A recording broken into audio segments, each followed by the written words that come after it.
মসজিদুল হারামের ভিতরে যখন আল্লাহর নবীকে আনা হলো সর্বপ্রথম, এই মসজিদুল হারাম থেকে আল্লাহর নবীকে জমজম কূপের কাছে নেওয়া হয়েছিল। আল্লাহর নবী বলেন, জমজম কূপের কাছে নেওয়ার পরে জিবরিল আমিন সহ 3 জন ফেরেশতা আমার এই বক্ষ দেশকে 2 টুকরা করে দিয়েছে। 2 টুকরো করে দেওয়ার পর আমার সিনার ভিতরে যা কিছু ছিল সব কিছু বের করে এই জমজম কূপের পানি দিয়ে ধুয়ে মুছে পরিষ্কার করে আবার যথাস্থানে লাগিয়ে দিয়েছে। সুবহানাল্লাহ। আচ্ছা, এটা কি প্রয়োজন ছিল? এই যে আল্লাহর নবীর সিনাকে যে 2 টুকরা করে ভিতরে যা কিছু আছে সব কিছুকে যে পরিষ্কার করলেন জমজম কূপের পানি দিয়া, কি প্রয়োজন ছিল? হ্যাঁ, প্রয়োজন আছে বাজান। আল্লাহর নবী আল্লাহর সঙ্গে সাক্ষাৎ করতে যাবেন। সাধারণ সিনা নিয়ে আল্লাহর সঙ্গে সাক্ষাৎ করা যাবে না। আপনি বড় ব্যক্তির সাথে যদি সম্পর্ক করতে চান, আপনার অবস্থান ওই রকমের হতে হবে। ওই রকমের অবস্থান যদি না হয় তাহলে আপনি সহ্য করতে পারবেন না। যেমন মুসা আলাইহিস সালাতু ওয়াস সালাম আল্লাহকে বলছে, রব্বুল আলামিন আপনার কাছে আমার একটা আবদার, আমি আপনাকে দেখতে চাই। আমি আপনাকে কি করতে চাই? আল্লাহ পাক রব্বুল আলামিন বললেন, মুসা রে, আমাকে দেখতে পারবা না, আমাকে দেখার ক্ষমতা তোমার নাই, বা সেই ধারণ ক্ষমতা তোমার ভিতরে নাই। আমাকে যে দেখবা, আমাকে দেখা দূরের কথা, আমাকে পরে দেখো। আমার নূরের একটু তাজাল্লি আমি ছেড়ে দিচ্ছি, আগে দেখো এটা সহ্য করতে পারো কিনা। ভাইয়ের আমার, বন্ধুরা আমার, আল্লাহ তাআলা তার নূরের একটু তাজাল্লি তুর পাহাড়ের উপরে ছেড়ে দিলেন। তুর পাহাড় পুড়ে ভস্ম হয়ে গেল। মুসা আলাইহিস সালাতু ওয়াস সালাম বেহুশ। এবার কয়, রব্বুল আলামিন বুঝতে পারছি আপনাকে দেখা সম্ভব না, আপনার নূরের একটু তাজাল্লি ছেড়ে দিয়েছেন, তুর পাহাড় পুড়ে ছাই ছাই হয়ে গিয়েছে, আর আমি বেহুশ হয়ে গেলাম, আর আপনারা দেখবো, এটা সম্ভব। এই জন্য আল্লাহ তাআলা জিবরিল আমিনকে বললেন, জিবরিল আমিন, আমার খলিল, আমার বন্ধু আমার সঙ্গে সাক্ষাৎ করবে। সাধারণ সিনা নিয়ে আমার সঙ্গে সাক্ষাৎ করা যাবে না। আমার সঙ্গে সাক্ষাৎ করতে হলে এই সিনাকে আরো উন্নত সিনায় পরিণত করতে হবে। এই জন্য মুসলমান ভাইয়েরা আমার, আল্লাহ পাক রব্বুল আলামিন আপনার আমার নবীর এই সিনা 2 টুকরা করে জমজম কূপের পানি দিয়ে ধৌত করেছেন। তাফসীরের কিতাবের ভিতরে আসছে, সুম্মা উমলিয়া ঈমান ওয়া হিকমা, ঈমান এবং হিকমত দিয়ে আল্লাহর নবীর সিনাকে পরিপূর্ণ করে দেওয়া হয়েছে।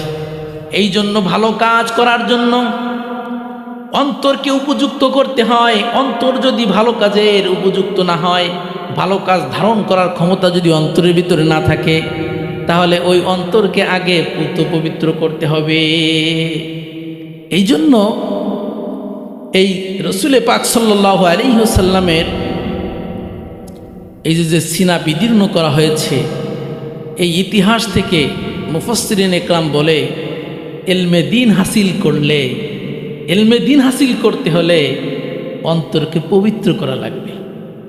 যেই অন্তর অপবিত্র, ওই অন্তরের ভিতরে কখনো কোরআন হাদিসের জ্ঞান ঢুকবে না রে বাবা। আপনি যদি, এই যে আমরা মাদ্রাসার তালিবুল ইলমদেরকে বলি, বাবা তুমি যদি আলেম হতে চাও, তুমি যদি আহলে কোরআন হতে চাও, আহলে হাদিস হতে চাও, কোরআন হাদিসের জ্ঞান যদি তুমি তোমার অন্তরের ভিতরে ঢুকাইতে চাও, তাহলে তোমার অন্তরকে আগে পবিত্র করতে হবে। অন্তর যদি কারো পবিত্র না থাকে, ওই অন্তরে কোরআন সুন্নাহ ঢুকবে না। যেই অন্তরটা নষ্ট হয়ে গিয়েছে, ওই অন্তরের ভিতরে কি হবে না? কোরআন সুন্নাহ ঢুকবে না। আল্লাহর নবীর অন্তরের ভিতরে ঈমান এবং হিকমত কখন দেওয়া হয়েছে? যখন আল্লাহর নবীর সিনাকে 2 টুকরা করে জমজম কূপের পানি দিয়ে পুত পবিত্র করা হয়েছে। এরপরে সুন্নাহ মানে হিকমত এবং জ্ঞান এবং ঈমান পরিপূর্ণভাবে দেওয়া হয়েছে। ঠিক তদ্রূপভাবে মুসলমান ভাইয়েরা আমার, আমাদের যদি আমরা ভালো কিছু ধারণ করতে চাই, আমাদের অন্তরকেও আগে পুত পবিত্র করতে হবে। তো এখান থেকে মূলত এই যে আপনার হার্ট সার্জারি, বিভিন্ন সার্জারি আছে না, কোন জায়গা থেকে আসছে? একে আসমান দিয়ে উড়িয়ে এসে পড়ছে নি? মুসলমান ভাইয়ের আমার, সব ইতিহাস এই নবীদের থেকে, এই রসুল পাক সাল্লাল্লাহু আলাইহি ওয়াসাল্লামের এই যে সিনা মুবারককে 2 টুকরো করা হয়েছে, এখান থেকেই এখান থেকে পরবর্তী যে ডাক্তারেরা গবেষণা করতে করতে পরবর্তীতে এই যে বিভিন্ন সার্জারির সিস্টেম চালু করেছে, মূল ইতিহাস এই যে রসুল পাক সাল্লাল্লাহু আলাইহি ওয়াসাল্লাম থেকে। উম্মে হানির ঘরে আল্লাহর নবী ঘুমিয়ে আছেন। হঠাৎ করে দেখে আল্লাহর নবী ঘরের ছাদ খুলে গিয়েছে, ঘরের ছাদ ফাঁকা হয়ে গিয়েছে, আসমান দেখা যায়। আল্লাহর নবী সাল্লাল্লাহু আলাইহি ওয়াসাল্লাম বলেন, আতানি সালাসাতু নাফার, আমি দেখতে পাচ্ছি আসমান থেকে 3 সদস্যের একটা ফেরেশতার বাহিনী আমার কাছে হাজির হয়ে গেছে। চিল্লায় বলেন সুবহানাল্লাহ। জিবরিল আমিন হাজির হয়ে গেছে। জিবরিল আমিনের সঙ্গে আল্লাহর নবী বলেন আরো 2 জন ফেরেশতাও ছিলেন। এই 3 জন ফেরেশতা আমাকে ধরে উম্মে হানির ঘর থেকে মসজিদুল হারামের ভিতরে নিয়ে গেলেন। মসজিদে হারামের ভিতরে নিয়ে যাওয়ার পর আল্লাহর নবী বলেন, আমি তন্দ্রাচ্ছন্ন ছিলাম, আমার চোখে ঘুম ঘুম ভাব, কিন্তু আমি এখনো পরিপূর্ণভাবে ঘুমিয়ে যাই নাই, আবার জাগ্রত না তন্দ্রাচ্ছন্ন অবস্থায় আছি। আল্লাহর নবী বলেন, এমত অবস্থায় এই 3 জন ফেরেশতা আমাকে মসজিদুল হারাম থেকে কোন জায়গা যেন নিয়ে যাওয়ার ইচ্ছা পোষণ করছে। আল্লাহর নবী বলেন, ইদ আতানি বুরাকুন, বা অন্য রাওয়ায়াতে আছে উতিতু বিল বুরাক। আল্লাহর নবী আশরাফুল আম্বিয়া বলেন, আমি দেখতেছি আমার চোখের সামনে একটা বোরাক এসে হাজির হয়ে গেছে। চিল্লায় বলেন সুবহানাল্লাহ। বোরাক কাকে বলে? আল্লাহর নবী বলেন, দাব্বাতুন আযীমা। আল্লাহর নবী বলেন, একটা বড় প্রাণী, সাদা রং, গাধার চেয়ে একটু ছোট ছিল, খচ্চরের চেয়ে, গাধার চেয়ে একটু বড় ছিল, খচ্চরের চেয়ে একটু ছোট একটা প্রাণীর নাম হচ্ছে দাব্বা। এই বোরাক, আল্লাহর নবী বলেন, এই বোরাক যখন আমার কাছে আসলো, আমি বোরাকের উপরে আরোহণ করতে চাইলাম, কিন্তু বোরাক তার পিঠে আমাকে ধারণ করতে রাজি না। দেখবেন অনেক প্রাণী আছে সবাই পিঠে উঠাইতে চায় না, তো বোরাক আল্লাহর নবী সাল্লাল্লাহু আলাইহি ওয়াসাল্লামকে নিজের পিঠে ধারণ করতে চাইল না। জিবরিল আমিন বললেন, বোরাক তুমি তো চেনো না, আজকে তোমার পিঠে যিনি উঠতে যাচ্ছেন তিনি আশরাফুল আম্বিয়া, সাইয়্যিদুল আম্বিয়া, পৃথিবীর সর্বশ্রেষ্ঠ মানব তোমার পিঠের উপরে আজকে উঠতে চাচ্ছে, অথচ তুমি তাকে উঠতে দিতে চাচ্ছ না। তোমার পিঠে এই পর্যন্ত যত নবী রসুল আরোহণ করেছে তাদের ভিতরে সর্বশ্রেষ্ঠ নবী হচ্ছেন মুহাম্মদুর রাসূলুল্লাহ, তিনি আজকে তোমার পিঠে উঠতে চায়। সুবহান। একথা বলার সঙ্গে সঙ্গে বোরাক ভয়ে ঘামিয়ে গিয়েছে। কি করবে, ভয় পেয়েছে বোরাক। হাদিসের ভিতরে আসছে বোরাক ঘামিয়ে গিয়েছে।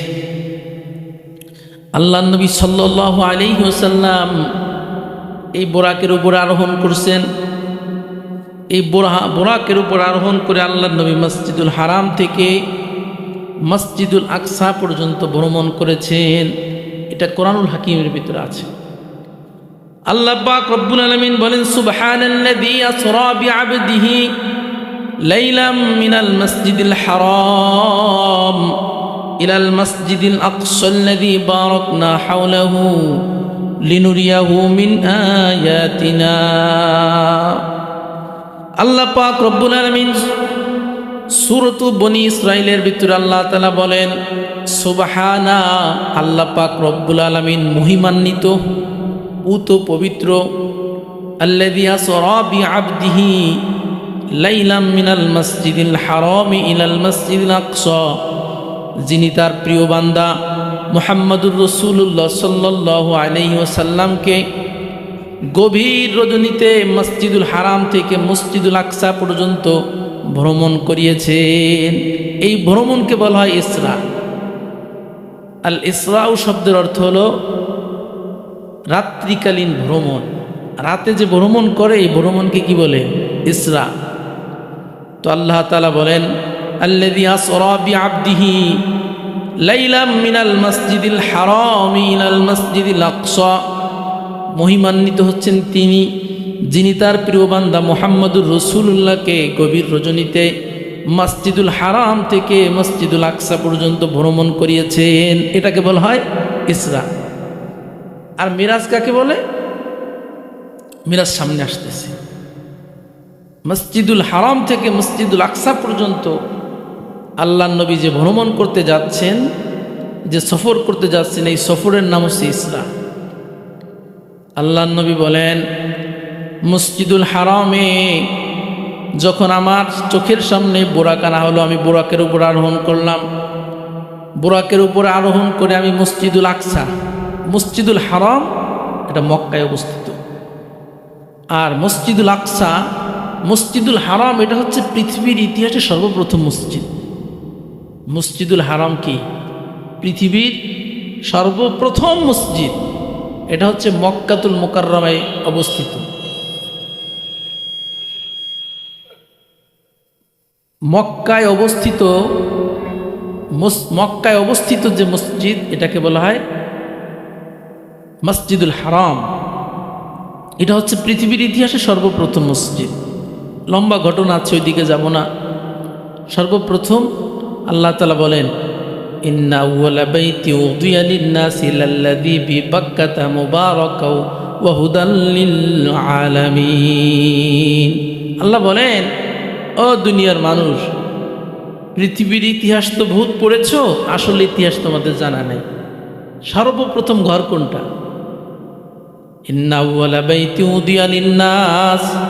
আল্লাহ বলেন পৃথিবীর বুকে সর্বপ্রথম যেই ঘর স্থাপন করা হয়েছে ওই ঘরের নাম হচ্ছে এই মসজিদুল হারাম। সারা পৃথিবীতে যখন কোনো ঘর ছিল না, একটা মাত্র ঘর, ওই ঘরের নাম কি? মসজিদুল হারাম। এই মসজিদুল হারাম থেকে আল্লাহর নবী ভ্রমণ করবেন কোথায়? মসজিদুল আকসা। মসজিদুল আকসা এটা হচ্ছে জেরুজালেমে অবস্থিত। জেরুজালেমে অবস্থিত হচ্ছে মসজিদুল আকসা। এই মসজিদুল আকসা এটাও মুসলমানদের কিবলা। কিছুদিনের জন্য এই মসজিদুল আকসা এটাও মুসলমানদের জন্য কিবলা হিসেবে আল্লাহ তাআলা নির্ধারণ করেছিলেন। লম্বা ঘটনা আছে, শত শত মাইল দূরের ব্যবধান। মসজিদুল হারাম থেকে আল্লাহ নবী রওনা দিয়েছেন মসজিদুল আকসার দিকে গভীর রজনী। কিছু দূর যাওয়ার পর জিবরিল আমিন বলতেছেন, ইয়া রাসূলুল্লাহ, ইয়া হাবিবাল্লাহ, 2 রাকাত নামাজ পড়েন। আল্লাহ নবী বলেন, কিসের নামাজ? জিবরিল আমিন বললেন, হুজুর আমি পড়তে বলেছি, আপনি 2 রাকাত নামাজ পড়েন, আমি বাকিটা বলতেছি। আল্লাহ নবী যাত্রা বিরতি দিয়ে এই গভীর রজনীতে এক স্থানে 2 রাকাত নামাজ পড়লেন। জিবরিল আমিন বললেন, পয়গম্বর, আপনি যেই স্থানে 2 রাকাত নামাজ পড়লেন এটা এমন একটা স্থান যে স্থানে কোনো এক সময় আপনাকে আগমন করতেই হবে। হুজুর এই স্থানটা হচ্ছে মদিনাতুল মুনাব্বারা। আপনার মাতৃভূমি হচ্ছে মক্কায়। যেই মসজিদুল হারাম থেকে আপনাকে আমরা নিয়ে এসেছি ওই মসজিদুল হারাম তো মক্কায় অবস্থিত, আপনার মাতৃভূমি। তবে আপনার মাতৃভূমির মানুষ এতটা নিষ্ঠুর হয়ে যাবে, এতটা খারাপ হয়ে যাবে, আপনি আপনার মাতৃভূমিতে থাকতে পারবেন না। যে কোনো কারণে আপনার মাতৃভূমি ছেড়ে দিতে হবে। মাতৃভূমি ছেড়ে আপনি যেখানে হিজরত করে যাবেন ওই জায়গাটার নাম হচ্ছে মদিনাতুল মুনাব্বারা। এই সেই মদিনাতুল মুনাব্বারা। এই জন্য আপনি এখানে 2 রাকাত নামাজ পড়েন। 2 রাকাত নামাজ যদি পড়েন তাহলে মনে থাকবে যে না, এই স্থানে আমি আসছিলাম। এক জায়গা থেকে আপনি যদি একাধারে চলেই যান, ঠিক আছে, ওই জায়গার কথা আর মনে থাকবে না। যে মানুষ সফরের ভিতরে কত জায়গায় তো যায়, এটা মনে থাকে। হ্যাঁ, যদি ওখানে একটা রেস্টুরেন্ট থাকে, যাত্রা বিরতি দেওয়া হয়, অথবা আপনি আসরের অথবা যে কোনো নামাজ যদি পড়েন তাহলে মনে থাকে যে না, অমুক স্থানে আমি নামাজ পড়েছি, জায়গাটার কথা মনে থাকে। জিবরিল আমিনের আদেশে আল্লাহর নবী মদিনাতুল মুনাব্বারায় 2 রাকাত নামাজ পড়লেন। এরপরে আবারও আল্লাহর নবী বোরাকের উপরে আরোহণ করে সামনের দিকে যাচ্ছেন।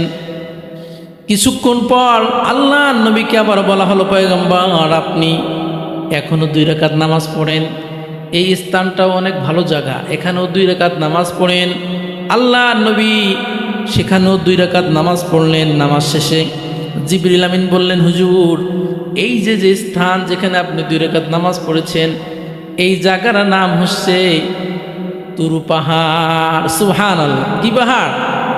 সিনাই পর্বত। আল্লাযী কাল্লামাল্লাহু মূসা তাকলীমা। এই পাহাড় এমন এক স্থান, এখানে আল্লাহ পাক রব্বুল আলামিন মূসা নবীর সঙ্গে কথা বলেছিলেন। অতএব এই জায়গাটা অনেক উল্লেখযোগ্য একটা জায়গা, এখানে 2 রাকাত নামাজ পড়ে আল্লাহ নবী রওনা দিছে। আল্লাহ নবী রওনা দেওয়ার পর আরো কিছু দূর চলে গেছে। কিছু দূর যাওয়ার পর আল্লাহ নবীকে বলা হলো, ইয়া রাসূলুল্লাহ, ইয়া হাবিবাল্লাহ, আপনি এখানেও 2 রাকাত নামাজ পড়েন। আল্লাহ নবী সেখানেও 2 রাকাত নামাজ পড়লেন। জিবরিল আমিন বললেন, হুজুর আপনি এই মাত্র 2 রাকাত নামাজ যেখানে পড়লেন, এই জায়গাটা হলো এমন একটা স্থান যে স্থানে হযরতে ঈসা আলাইহিস সালাতু ওয়াসসালাম জন্মগ্রহণ করেছেন। সুবহানাল্লাহ। ঈসা নবীর অনেক ইতিহাস আছে, অন্যান্য নবীর সাথে ঈসা নবীর তুলনা চলে না। ঈসা আলাইহিস সালাতু ওয়াসসালামের বাবা আছে? বাবা নাই, তো ইতিহাস। আল্লাহ তাআলা বাবা ছাড়াও মানুষ সৃষ্টি করতে পারেন, তার ইতিহাস হচ্ছে হযরত ঈসা আলাইহিস সালাতু ওয়াসসালাম।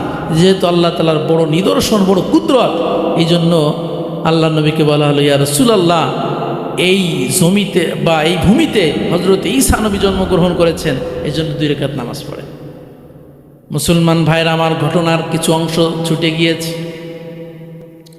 মসজিদুল হারামের ভিতরে যখন আল্লাহর নবীকে আনা হলো, সর্বপ্রথম এই মসজিদুল হারাম থেকে আল্লাহর নবীকে জমজম কূপের কাছে নেওয়া হয়েছিল। কি কূপ? জমজম কূপ। কোন জায়গায় আছে? জান্নাতের ভিতরে। জান্নাতের ভিতরে আছে, জান্নাতের ভিতরেও থাকবে, কিন্তু বর্তমান কোথায় আছে? মক্কায়।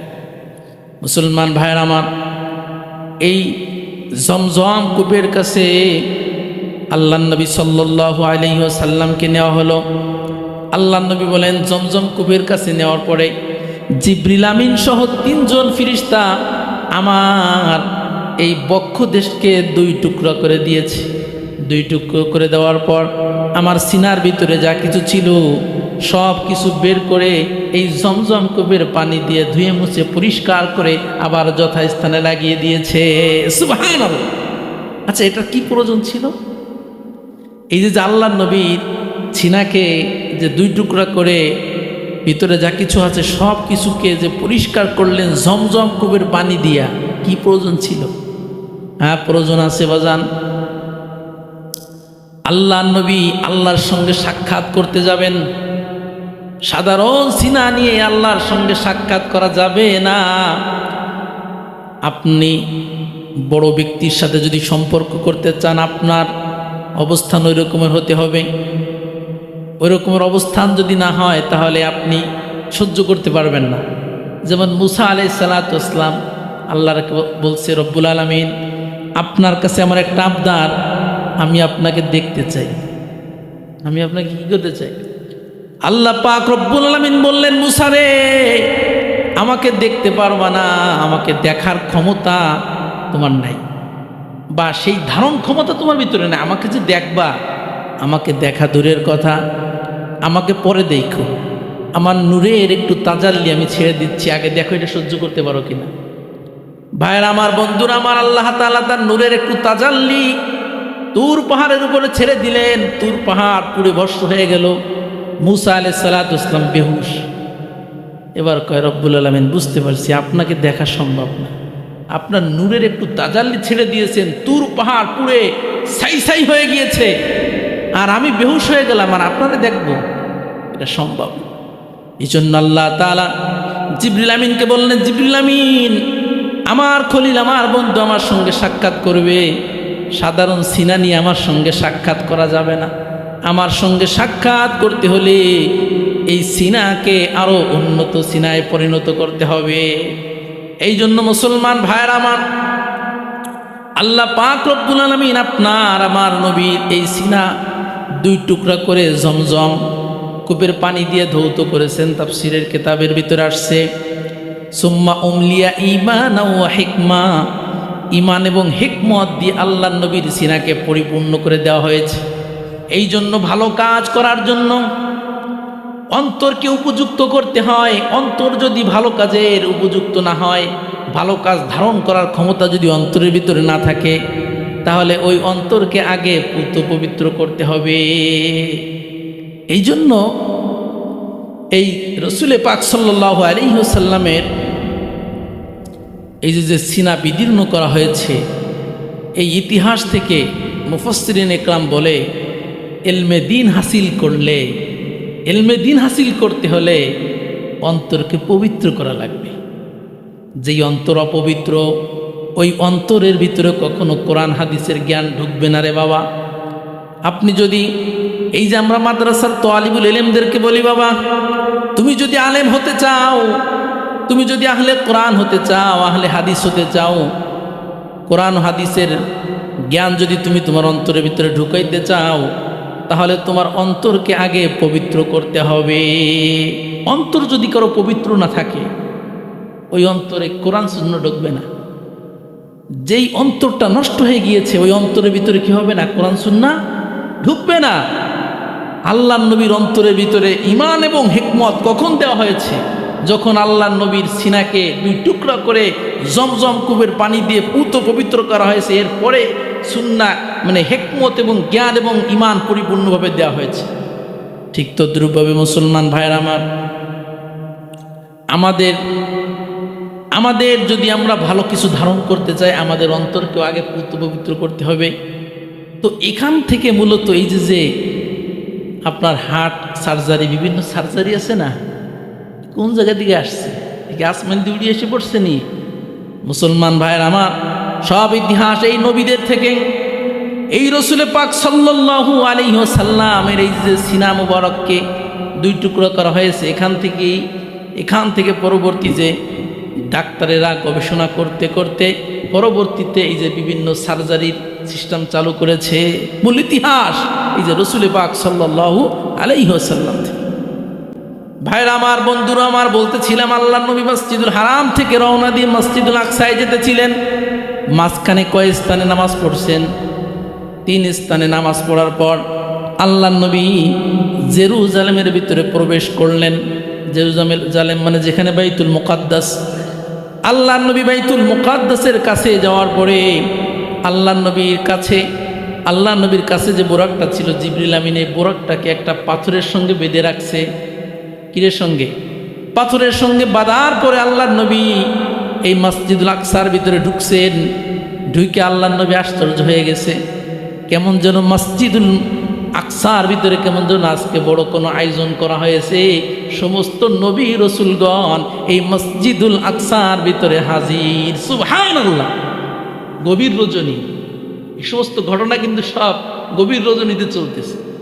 আল্লাহ নবী যে দেখে মসজিদুল আকসার ভিতরে কোথাও ফাঁকা নাই, সব জায়গায় পৃথিবীর ইতিহাসে যত নবী রসুল ছিলেন সব নবী রসুল সেখানে হাজির, নামাজ পড়তেছে, ইবাদত বন্দেগী করতেছে। হঠাৎ করে আল্লাহ নবী সাল্লাল্লাহু আলাইহি ওয়াসাল্লামকে বলা হলো, ইয়া রাসূলুল্লাহ, ইয়া হাবিবাল্লাহ, 2 রাকাত নামাজ পড়াইতে হবে। ইমামতি করবেন কে? মুহাম্মদ সাল্লাল্লাহু আলাইহি ওয়াসাল্লামকে বললেন, হুজুর ইমাম হবেন আপনি, আর সমস্ত নবী রসুল হবে আপনার মুসাল্লি। এখান থেকেও প্রমাণিত হয়ে গেল আল্লাহর নবী হচ্ছেন সবচেয়ে বড় সরদার। অন্যান্য যত নবী রসুল আছেন সমস্ত নবী রসুলের প্রধান হচ্ছে আপনার আমার নবী মুহাম্মদুর রাসূলুল্লাহ। আল্লাহর নবী সমস্ত নবীদের রসুলদের ইমামতিতে 2 রাকাত নামাজ পড়াইলেন। সমস্ত নবী রসুল হইলেন মুসল্লি, আল্লাহর নবী ইমাম। নামাজ যখন শেষ হয়ে গেল, জিবরিল আমিন আল্লাহর নবীর হাতে 2টা গিলাস আনলেন। একটা গ্লাসের ভিতরে দুধ ছিল, আর একটা গ্লাসের ভিতরে মদ ছিল। আল্লাহর নবী কোনটা দুধ কোনটা মদ এটা দেখার উপায় নাই, দেখা যাচ্ছে না ভিতরে কি আছে। কিন্তু আল্লাহর নবীর হাত কুদরতিভাবে যেই গ্লাসের ভিতরে দুধ ছিল ওই গ্লাসের দিকে চলে গেছে। সুবহানাল্লাহ। দেখা যাচ্ছে না কোনটার ভিতরে মদ আছে, কোনটার ভিতরে দুধ আছে, কিন্তু অটোমেটিকলি আল্লাহ নবীর হাত যেই গ্লাসের ভিতরে দুধ ছিল ওই গ্লাসের দিকে চলে গেছে। জিবরিল আমিন বলতেছি, ইয়া রাসূলুল্লাহ, ইয়া হাবিবাল্লাহ, আল্লাহ পাক রব্বুল আলামিন সঠিক গ্লাসের ভিতরে আপনার হাতটাকে পৌঁছিয়ে দিয়েছে। আপনার হাত যদি এই মদের গ্লাসের ভিতরে চলে যেত তাহলে কিয়ামত পর্যন্ত আপনার সমস্ত উম্মত মদাসক্ত হয়ে ভ্রান্ত হয়ে যেত। নাউজুবিল্লাহ। এরপরেও আল্লাহ নবী এই মদের পেয়ালা তো নির্বাচন করেন নাই, এরপরেও দেখেন কত মানুষ মদ খাওয়ার জন্য পাগল। এই জন্য জিবরিল আমিন বলেছিলেন, ইয়া রাসূলুল্লাহ, আপনার হাত যদি আল্লাহ না করুক ওই মদের গ্লাসের দিকে যদি চলে যেত তাহলে আপনার উম্মত, প্রত্যেকটা উম্মত মদাসক্ত হতো। এখন কিন্তু প্রত্যেকটা উম্মত কি না, মদাসক্ত না। অনেক মানুষ মদ কাকে বলে জীবনে, আমার জীবনে তো কোনোদিন দেখিনি। এরকমই মানে আবার বাংলাদেশের 90% মুসলমান মদ কাকে বলে এটা চেনে না। হ্যাঁ, 10% আছে যারা মদখোর, ওরা হয়তো চেনে, কিন্তু 90%ই চেনে না মদ কি জিনিস। ভাই আমার, বন্ধুরা আমার, আল্লাহ নবী এই মসজিদুল আকসার ভিতরে 2 রাকাত নামাজ পড়ানোর পরে এবার এতক্ষণ পর্যন্ত গভীর রজনীতে যেই ভ্রমণ হয়েছে, এই ভ্রমণের নাম হচ্ছে ইসরা। এবার আল্লাহ নবী এই মসজিদুল আকসা থেকে ওই সপ্তম আসমান পর্যন্ত, বাইতুল মামুর পর্যন্ত, সিদরাতুল মুনতাহা পর্যন্ত যে ভ্রমণ করবেন, এই ভ্রমণের নাম হলো মেরাজ। মেরাজ শব্দের অর্থ হলো সিঁড়ি। মেরাজ অর্থ কি? সিঁড়ি। উপরে উঠতে কি লাগে? সিঁড়ি লাগে না? তো আল্লাহ নবী যেহেতু এই যে মসজিদুল আকসা, মসজিদুল হারাম, এটা তো জমিনে অবস্থিত, তো এই জমিন থেকে আল্লাহ নবী যেহেতু সপ্তম আসমান পর্যন্ত যাবেন, সিদরাতুল মুনতাহা পর্যন্ত যাবেন, এটা তো উপরের দিকে। তো উপরের দিকে যে ভ্রমণ হয়েছে, ভ্রমণের নাম রাখা হয়েছে কি? মেরাজ।